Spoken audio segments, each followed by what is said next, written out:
Turn to Mark chapter 5. We're going to be looking at verses 21 through the end of this chapter as we continue in this series called Amazing. Jumping right into the text. After Jesus had healed this demoniac that we talked about a couple of weeks ago, he again crossed over by boat to the other side of the lake, back up in the area of Capernaum, the northeastern side. A large crowd gathered around him while he was by the lake. Jesus did an awful lot by the lake. That's why those of you who have lake houses, you're more like Jesus. Then one of the synagogue leaders, interesting, don't overlook that. One of the synagogue leaders, remember the last time that we were introduced to these leaders of the synagogue was in chapter 3, where many of them were plotting on how to kill Jesus. So this is a significant moment in the ministry of Jesus. His name called Jairus. We'll just call him Jairus. He came, and when he saw Jesus, he fell at his feet. Get the picture. A leader of the synagogue was likely in the higher rungs of society. Religious leaders had a little more clout than they have these days. Back then, he was more educated, likely had more resources available to him. We will notice that when Jesus goes to his house, and he had the capacity to hire a number of professional wailers who were mourning, which was not uncommon, the death of his daughter. He falls at Jesus' feet. Since this is Father's Day, I thought about calling this lesson Dirty Dads. But Emily Orr said that's probably not the best, so I call it Dusty Dads. Here's a dad in the dirt at Jesus' feet. He pleaded earnestly with him. The text is saying he was pleading deeply. It's an intensive and continual.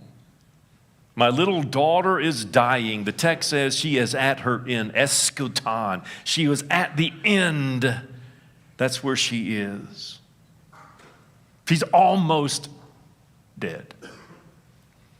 Please come. Put your hands on her. I know your touch is powerful. So that she will be healed. Sozo is the Greek word, where she will be made safe, she will be saved, she will be brought whole again and live. So Jesus went with him. Jesus went with him. Now a large crowd followed and pressed around him. Get the picture, it's almost like a mosh pit. You have Jairus, perhaps the entourage with him, the disciples, and now this large crowd like an amoeba going to this man's house. And they're pressing in. Many people were jostling up against him.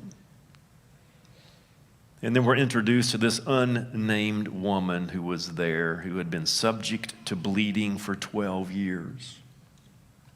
We're going to notice that this daughter of Jairus was only 12 years old, so the entirety of Jairus' daughter's life, this woman was hemorrhaging.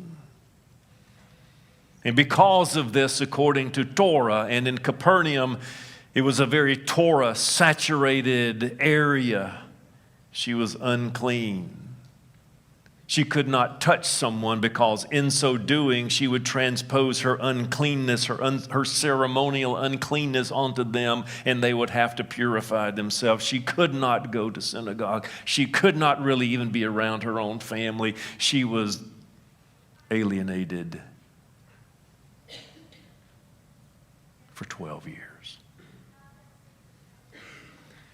She had suffered a great deal under the care of many doctors and had spent all she had. The healthcare system of that day exploited her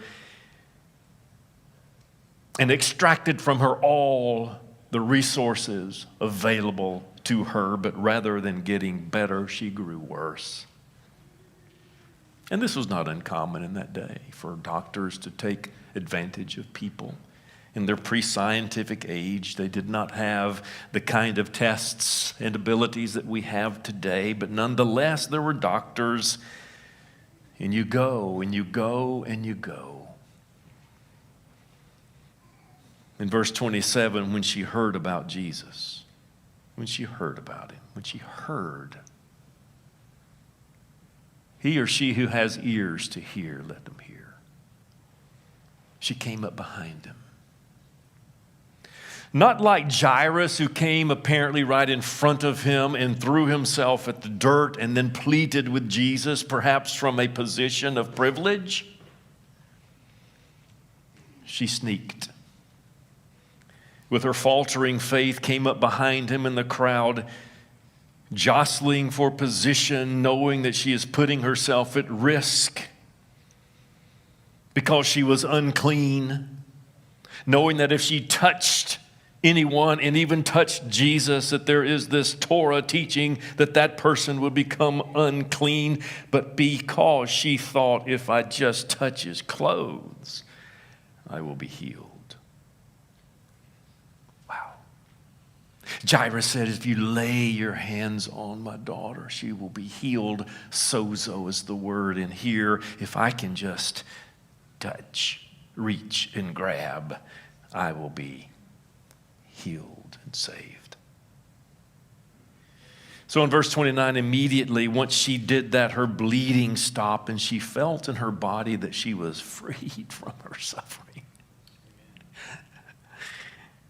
Oh, have you ever been freed from your suffering?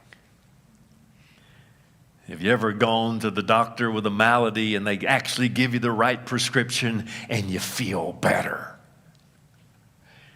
Or you're faced with something in a major surgery, and once it's done, you're freed from your suffering.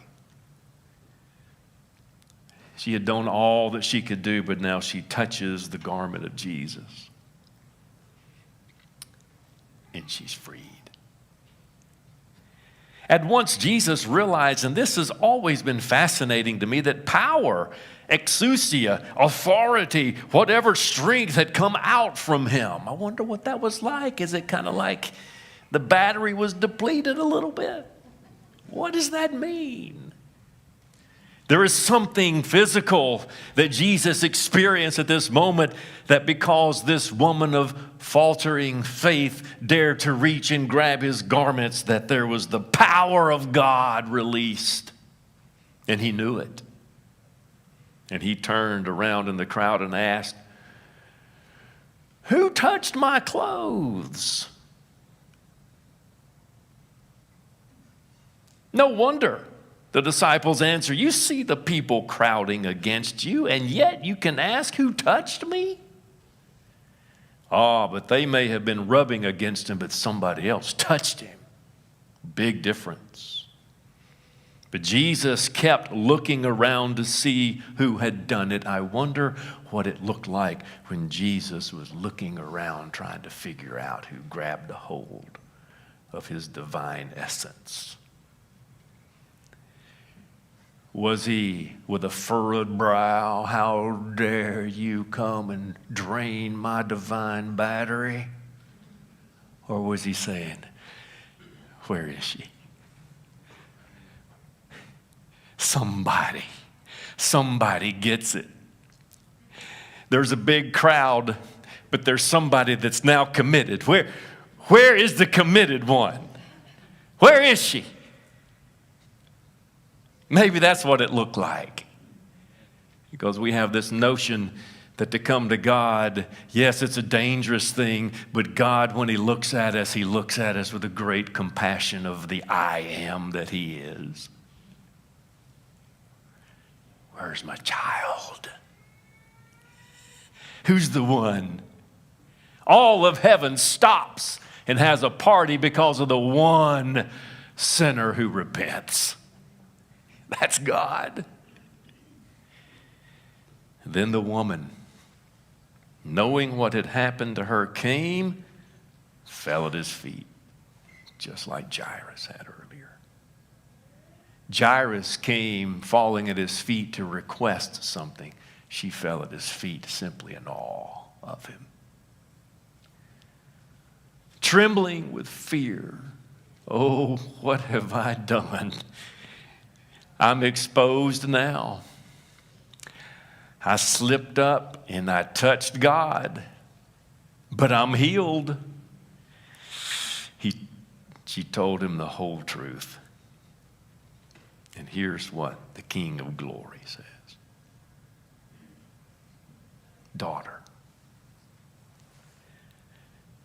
This is not the same exact word that Jairus uses of his little daughter. It's translated precious daughter or little daughter. That's the diminutive form, but this is the same word. She has gone from an unnamed woman, a disenfranchised outcast, as it were, to now the daughter of God. Your faith has healed you. Now we know that it wasn't the magic of someone's faith. It was Jesus who healed, but she grabbed hold in faith of the one and the only one who could heal. And he says, just like in the Old Testament, the prophets would say, Lech la shalom, go in peace and be freed from your suffering. Which is more than just the hemorrhaging, it's the disenfranchisement. It's all of the stares. It's all of the loneliness that is associated for the last decade plus of your life. You now live freed from your suffering. Oh, and we're basking in that glory. And then all of a sudden in verse 35, while Jesus was still speaking, Mark is using what is known as literary intercalation, which means sandwiching a story in the middle of another. He does this a lot, by the way.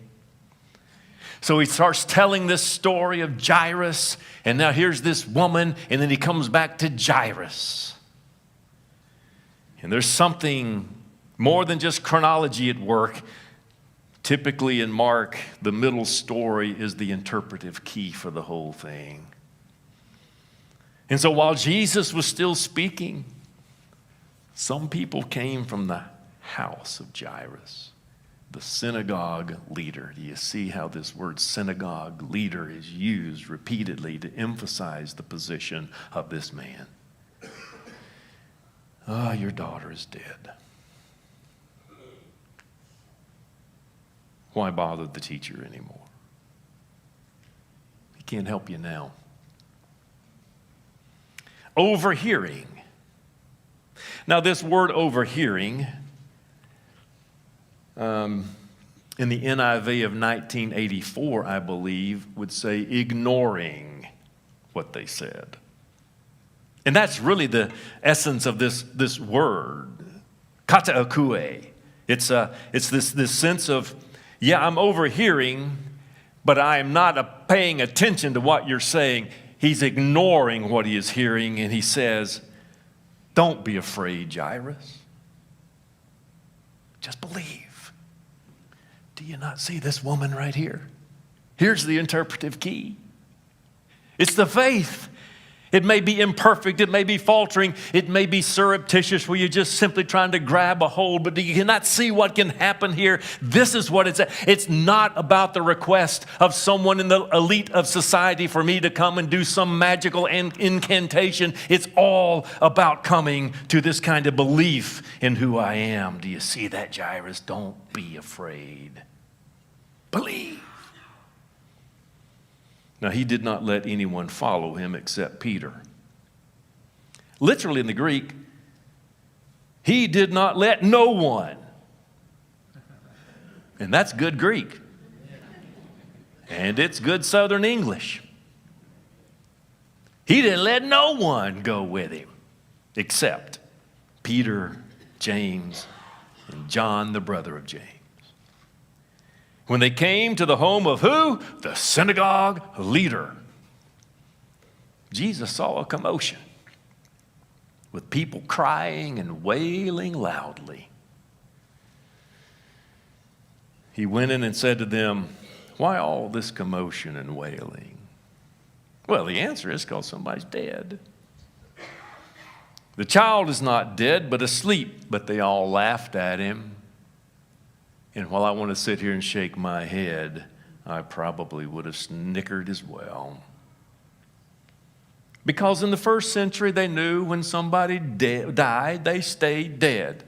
They weren't naive. That's why the resurrection of Jesus was a very powerful miracle. It did not happen. They did not expect it. When somebody died, they stayed dead. And after he put them all out, he took the child's father and mother and the disciples who were with him and went in where the child was. He took her by the hand and said to her, "Talitha kum," which is Aramaic, little child, little girl, get up, arise. You see this in the book of Jonah, where God says to Jonah, "Kum lech," arise, go to Nineveh. Kum, Talitha, kum, get up, get up. And immediately the girl stood up and began to walk around. She was 12 years old. The woman with the issue of blood for 12 years.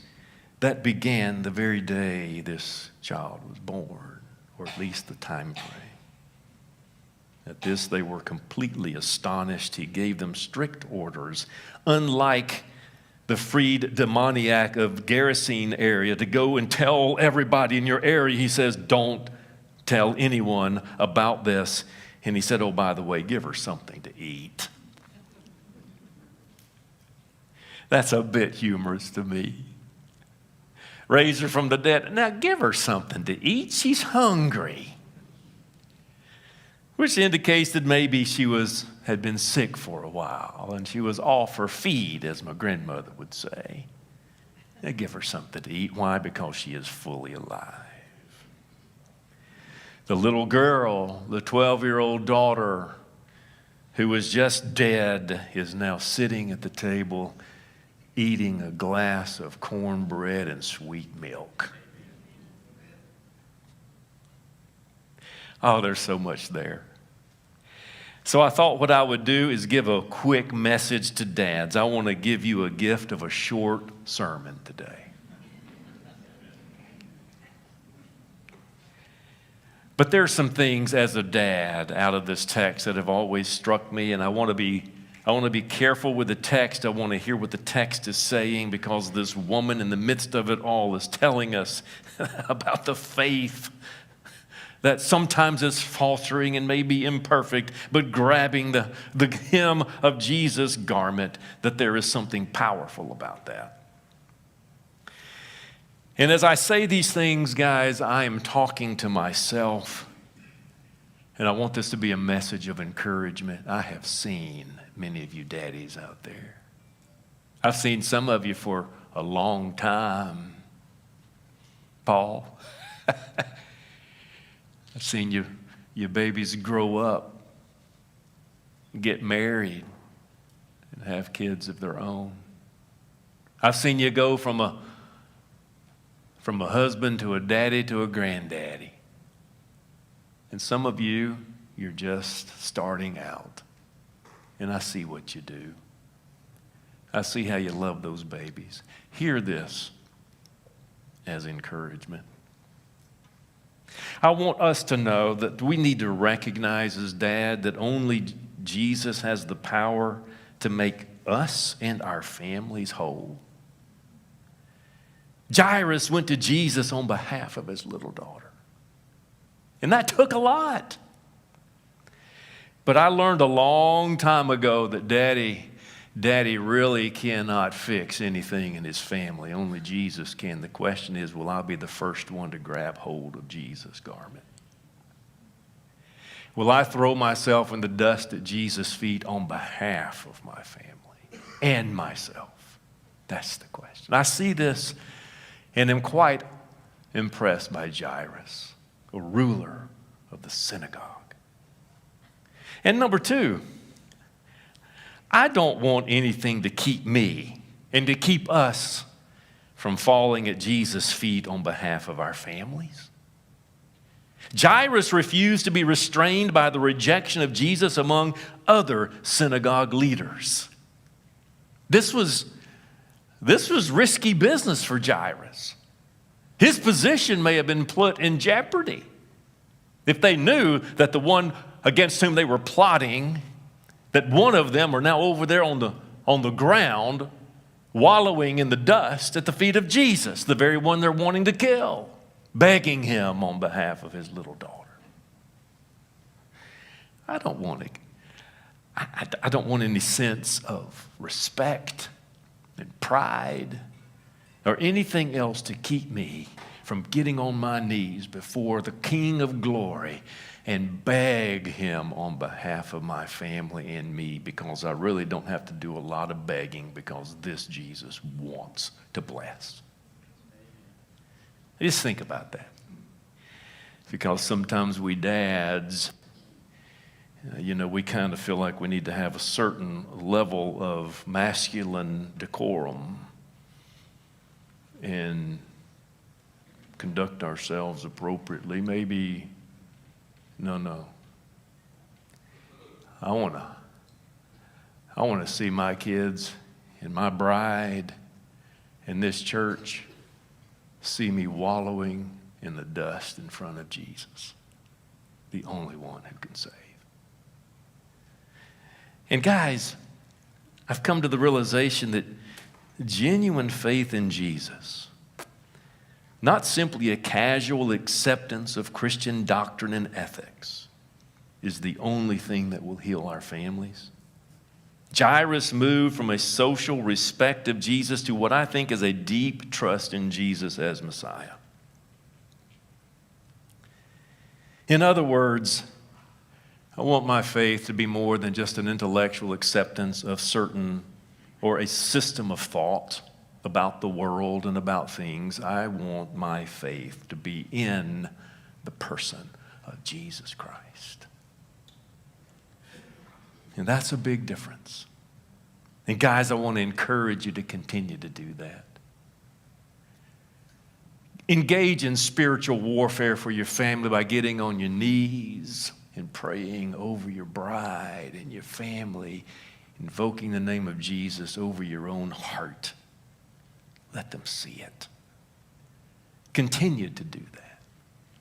Don't let anything keep you from that. Not just the casual Christian idea of what is right and wrong. No. Come to the King of Glory. Come to the personification and embodiment of truth, who is the way and the life. That's what I want to see. And finally, I think this is finally, aren't you glad? Faith, when I talk about this, is not a certitude when standing of God, but often is an awkward, halting, surreptitious touch of his garment. Sometimes I come to Jesus and I lack what I perceive to be strong faith, and I just simply say, Lord, I believe, help my unbelief. But here's where I am. I'm confused. I don't really know what to do, and all I'm doing is trying to touch and to grab your holy garment on behalf of those whom I love. So on this Father's Day, can I encourage you to be a dusty dad for your family? And again, I want my brothers, whether you are a biological dad or not, some of you who have never had kids, you have fathered many children. That didn't quite come out right.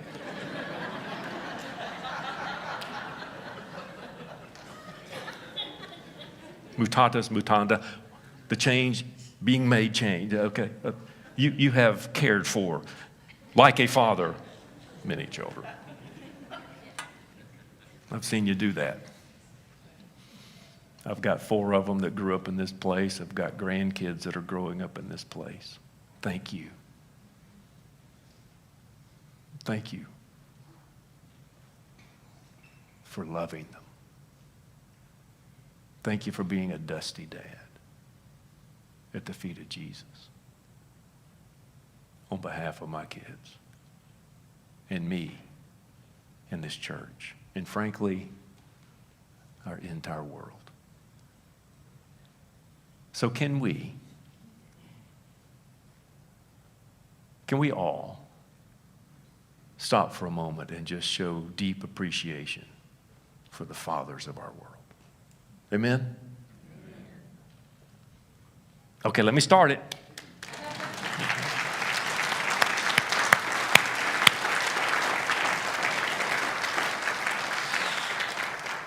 I'm done.